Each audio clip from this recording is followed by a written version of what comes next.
Olá, estamos de volta ao SEDUC em Ação. Este é o projeto da Secretaria de Estado da Educação de Goiás. Sejam todos bem-vindos à nossa aula de História para o 8º ano do Ensino Fundamental. Eu sou o professor Fagner Brandão e esta é a professora Naíma, que nos ajudará com acessibilidade em Libras. O nosso bate-papo hoje será sobre os processos da independência do Brasil. Vamos lá? Bom, para entendermos um pouco sobre os processos da independência que aconteceu no Brasil, nós precisamos entender um pouco de qual Brasil nós estamos falando, que é o Brasil colônia. O Brasil colônia, conforme nós podemos ver nesta imagem, que foi colonizado por Portugal em 1500 e permaneceu sob o domínio de Portugal, do Império Português, até 1822, quando aconteceu a independência. Este Brasil era chamado de América Portuguesa, dentre outros nomes, e hoje está situado na América do Sul. A sua população foi formada principalmente por imigrantes portugueses, que eram os europeus, os brancos, e pelos negros, que têm um papel de grande importância na formação do nosso país, que vieram de forma forçada, eram negros, escravizados e africanos. E também pelos indígenas, que eram os nativos dessa terra. O nosso Brasil é formado pela mistura racial, entre os brancos, europeus, negros e indígenas.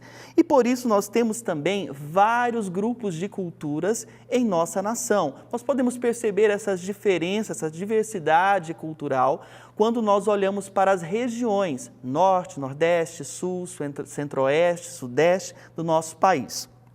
Bom, é considerado pela maioria dos historiadores o início, o marco desse processo da independência do Brasil, quando aconteceu a transferência da família real portuguesa para o Brasil. A corte portuguesa decide vir para o Brasil por um motivo específico. A Europa passava por um momento de revolução e por invasões napoleônicas. Napoleão ameaça o rei Dom João VI, rei de Portugal, daquela época, a invadir Portugal e faz uma pressão para que o rei se posicionasse ao lado dos franceses e aliasse ao Pacto Continental. Para não ter que se posicionar e por medo também desta invasão no Império Português, Dom João VI decide instalar a sua corte no Brasil, que era uma colônia.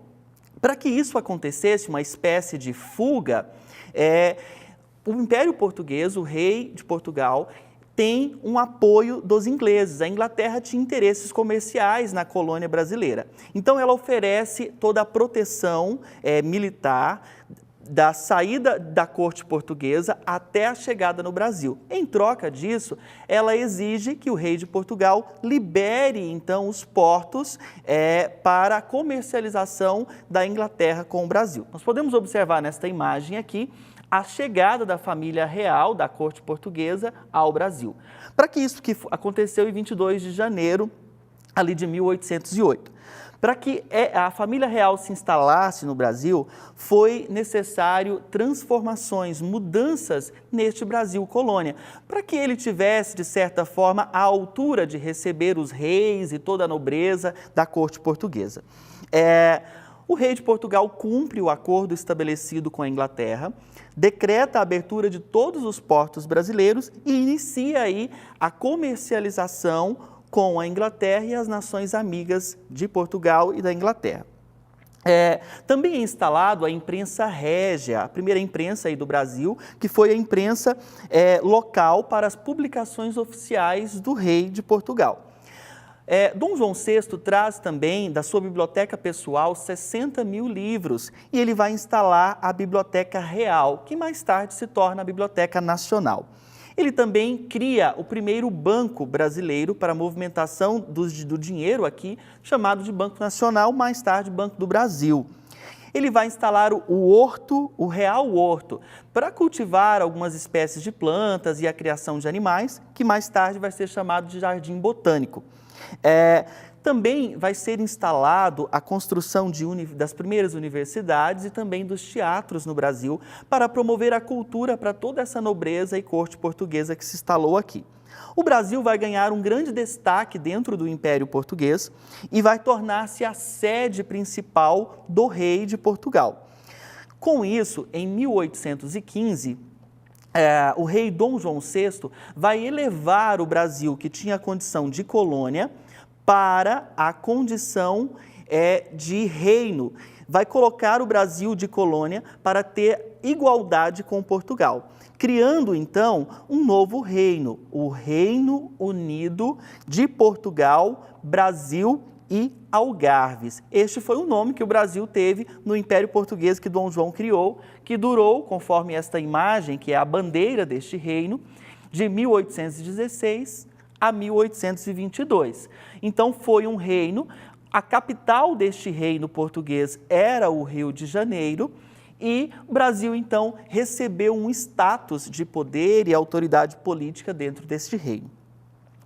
Mas isso não foi bem aceito pelos burgueses, a burguesia instalada ainda em Portugal, na cidade de Porto, principalmente, porque vai acontecer a Revolução Liberal de Porto. Conforme nessa imagem, nós podemos perceber que aconteceram rebeliões, revoltas, manifestações que pediam o retorno do rei de Portugal, Dom João VI, para Portugal, e que ele retirasse o Brasil daquela situação de reino e voltasse o Brasil para a situação de colônia. Também esses burgueses vão pedir a limitação do poder do rei, vão pedir o fim daquele absolutismo, que era uma onda já acontecendo em diversas regiões naquela época. Com toda essa pressão, o rei de Portugal decide retornar a Portugal. E ele, então, nomeia o seu filho, Dom Pedro I, para ser o príncipe regente aqui no Brasil. Mas já tinha acontecido um grande desgaste político e comercial entre Portugal e Brasil.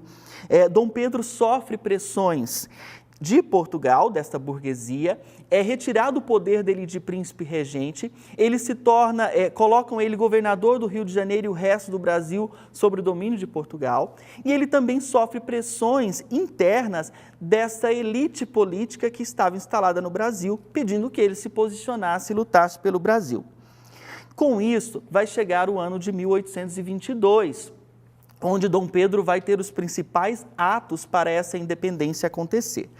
Em 9 de janeiro, Dom Pedro vai fazer a famosa declaração: se é para o bem de todos e para o bem da nação, diga ao povo que eu fico. Essa declaração foi uma declaração pública, dizendo que Dom Pedro não obedeceria às ordens de Portugal e que ele ficaria lutando pelo Brasil. Foi conhecido como Dia do Fico. Mais tarde, teve o Cumpra-se, que foi em maio deste mesmo ano, quando o rei de Portugal decide que todas as ordens enviadas de Portugal para o Brasil só teriam validade no Brasil se Dom Pedro I aprovasse essas ordens. Mais tarde, meses depois, acontece a Assembleia Constituinte, que é quando eles têm a intenção de elaborar uma Constituição, um conjunto de leis próprias para o Brasil que fosse diferente de Portugal. Toda a condução do processo de independência foi idealizado e orquestrado por José Bonifácio, que era também português, que se tornou o primeiro ministro do reino de Dom Pedro após a independência. A corte portuguesa, em 1822, continua criticando os privilégios que o Brasil estava tendo e exigindo que Dom Pedro retornasse para Portugal para resolver esse desgaste político e comercial que estava acontecendo entre Portugal e Brasil. E eles enviam uma carta com essas críticas. Nesta carta, eles chamam José Bonifácio de traidor por estar orquestrando esta independência. Nesta ocasião, Dom Pedro I estava em uma missão na província paulista, de São Paulo. Dona Leopoldina, esta imagem aqui é a Dona Leopoldina, é um fato interessante da história da independência. Ela convoca a sessão extraordinária com José Bonifácio e com a elite política brasileira e Dona Leopoldina decide decretar a independência do Brasil e fazer o que fosse necessário. Olha que interessante, uma mulher participou do processo de decisão política ali da independência do Brasil. Ela apenas manda uma mensagem para Dom Pedro onde ele estava. E lá onde ele estava, em 7 de setembro, ele faz, às margens do rio Ipiranga, o famoso grito da independência, independência ou morte, que nós comemoramos no nosso calendário nacional até os dias de hoje. Bom, mas o processo de independência, o próprio nome do título dessa aula já diz, é um processo. Ou seja, não foi simples assim, apenas uma declaração e uma decisão. A corte portuguesa, ela resiste a essa independência do Brasil. A burguesia não vai aceitar que o Brasil se torne independente. E vai acontecer uma guerra, sim, chamada de Guerra da Independência. Esta guerra durou cerca de 2 anos e meio, não teve a participação popular, a participação do povo, como as guerras de independência da América do Norte, América Central. Foi uma guerra com a participação de militares e da elite. O rei Dom João VI mandou tropas militares pelo mar, né? E houve uma batalha, sim, pelo mar, e também houve uma batalha interna. Por incrível que pareça, existiam províncias brasileiras do norte e do nordeste que não aceitaram Dom Pedro I como rei e queriam permanecer ainda colônia de Portugal. Estas batalhas, durante a Guerra da Independência, as províncias do norte e nordeste são derrotadas e aí, sim, a independência do Brasil também foi garantida por força. Claro, uma guerra bem menos agressiva quanto aos outros territórios americanos. Mas somente em 1825 que Portugal vai reconhecer oficialmente a independência do Brasil. A corte portuguesa desiste da guerra, desiste de lutar e decreta que o Brasil está agora independente, ele é livre. O Brasil deixa de depender economicamente de Portugal, mas ele permanece dependendo economicamente da Inglaterra, porque os portos tinham sido abertos anteriormente para essa comercialização. O Brasil, nesta ocasião, com Dom Pedro, ele optou por transformar aquela colônia, aquele império, em monarquia, tendo Dom Pedro como seu primeiro imperador e rei desse Brasil independente. E não optou por ser uma república como acontecia em alguns territórios da época. O Brasil permanece ainda com as mesmas características do Império Português. Muitos historiadores dizem a seguinte expressão: mudou-se o rei de Portugal para termos um rei local, ainda português. Ele permaneceu com a mesma desigualdade social, as diferenças de classe e ainda com a escravidão dos negros. Pessoal, nós entendemos hoje nesta aula que toda a independência ela é um processo. Independência na história, independência na nossa vida, não acontece de uma hora para outra ou simplesmente apenas com uma decisão e um declarar sou independente. Você que almeja ser independente, entenda que existe um processo. O Brasil foi 15 ou 18 anos aí de processo de independência. Comece a estudar, foque nos seus estudos. Por hoje é só. Amanhã teremos aula de língua portuguesa e língua inglesa para o 9º ano. Lembre-se, esta aula ficará disponível nos canais do YouTube, Seduc e TBC. Este e outros conteúdos também estão no portal NetEscola. Um beijão para todos, até a próxima aula.